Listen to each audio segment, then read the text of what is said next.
Hi friends, அஸ்ஸலாமு அலைக்கும். நம்ம இன்றைக்கி வீடியோவில் என்ன பார்க்க போகிறோன்னா, துருப்பிடிச்ச பைப்பு கரையெல்லாம் எவ்வளோ ஈஸியாகவும் நீட்டாகவும் க்ளீன் பண்ண போகிறோம் அப்படிங்கிறதான் ஃப்ரெண்ட்ஸ் பார்க்க போகிறோம். வாங்க வீடியோக்குள்ளே போகலாம்.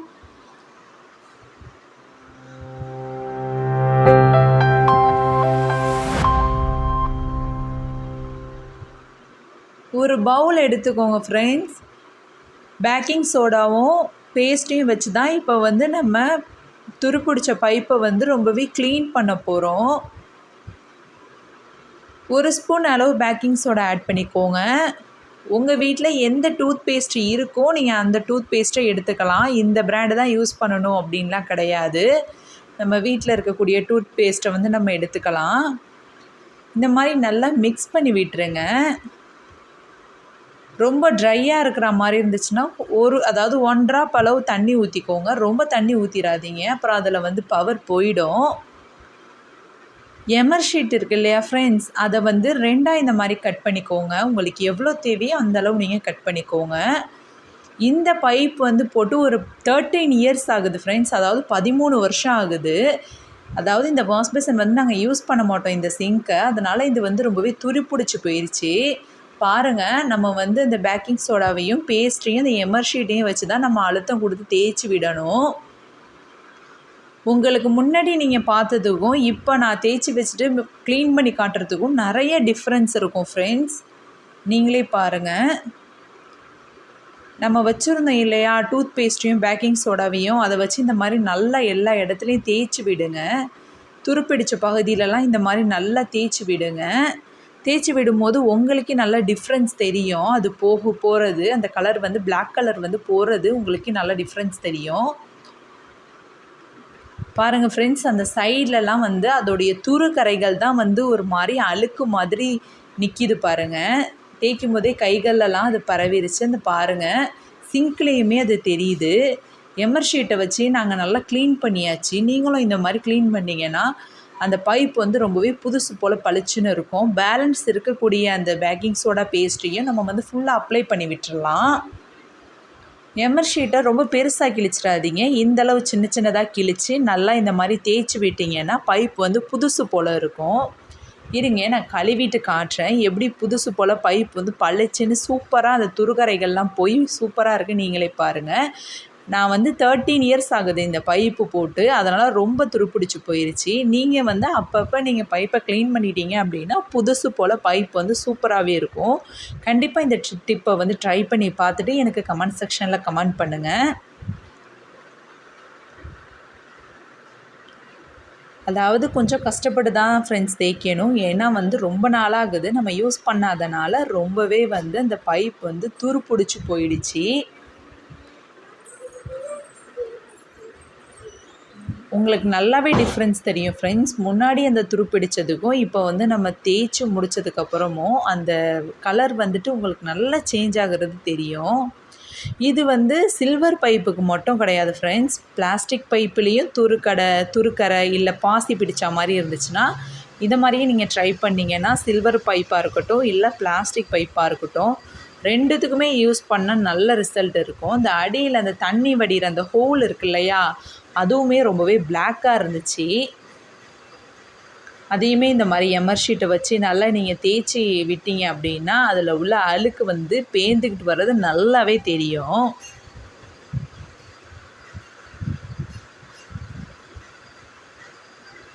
பாருங்கள் ஃப்ரெண்ட்ஸ், அதில் உள்ள அழுக்கு எப்படி வருதுன்னு நீங்களே பாருங்கள். ஃபஸ்ட்டு நம்ம பார்க்கும்போது தெரியாது, தேய்ச்சதுக்கப்புறம் தான் அதில் உள்ள துருக்கரைகள்லாம் ரொம்பவே ஈஸியாக க்ளீன் ஆகும். நம்ம சேர்த்துருக்க பொருட்கள்லாம் அழுக்க எடுக்கக்கூடிய பொருட்கள் தான். இருங்க ஃப்ரெண்ட்ஸ், நான் தண்ணி ஊற்றிட்டு வாஷ் பண்ணிவிட்டு காட்டுறேன். எப்படி புதுசு போல் பைப் செம்மையாக இருக்குன்னு பாருங்கள். முன்னாடி இருந்ததுக்கும் இப்போ உள்ளதுக்கும் நல்ல டிஃப்ரென்ஸ் தெரியும். இங்கே பாருங்கள் ஃப்ரெண்ட்ஸ், எப்படி இருக்குது பைப்புன்னு. பைப்பு புதுசு போல் ஆயிடுச்சு பாருங்கள். நம்ம காம்பவுண்ட்லலாம் இந்த மாதிரி டைல்ஸ் பதிச்சிருப்போம் ஃப்ரெண்ட்ஸ். அதாவது அந்த அதில் நம்ம யூஸ் பண்ணாமல் நம்ம வச்சுருப்போம். சில நேரத்துக்கு நம்ம அதில் யூஸ் பண்ணும்போது தண்ணி கரைகள்லாம் அதிகமாக பிடிச்சிருக்கோம். அதுக்காக தான் இப்போ நம்ம பார்க்க போகிறோம். பேக்கிங் சோடாவையும் பேஸ்ட்டும் இருக்குது இல்லையா ஃப்ரெண்ட்ஸ், அதை வந்து இந்த மாதிரி நல்லா மிக்ஸ் பண்ணி விட்டுக்கோங்க. வேறு எதுவுமே வேண்டாம். பேக்கிங் சோடாவையும் பேஸ்ட்டு கொஞ்சமாக தண்ணி ஊற்றி நல்லா மிக்ஸ் பண்ணி விட்டுக்கோங்க. இது காம்பவுண்டில் உள்ள டைல்ஸ் ஃப்ரெண்ட்ஸ். அதாவது நாங்கள் வந்து தண்ணி யூஸ் பண்ணுவோம். வாஷிங் மிஷினில் வந்து உள்ள ட்ரெஸ் எல்லாம் வந்து வெளியில் எடுத்துகிட்டு போய் தான் நாங்கள் வந்து அலசுவோம். அதனால் வந்து தண்ணி கரை பிடிச்சா மாதிரி இருக்கும். அது யூஸ் பண்ணிக்கிட்டே இருக்கிறனால வந்து அது வந்து ரொம்ப ஒரு மாதிரி தண்ணி யூஸ் பண்ணிக்கிட்டே இருக்கிறனால கரை பிடிச்சா மாதிரி இருக்கும். உங்களுக்கே நல்லா தெரியுது பாருங்கள் டிஃப்ரென்ஸு.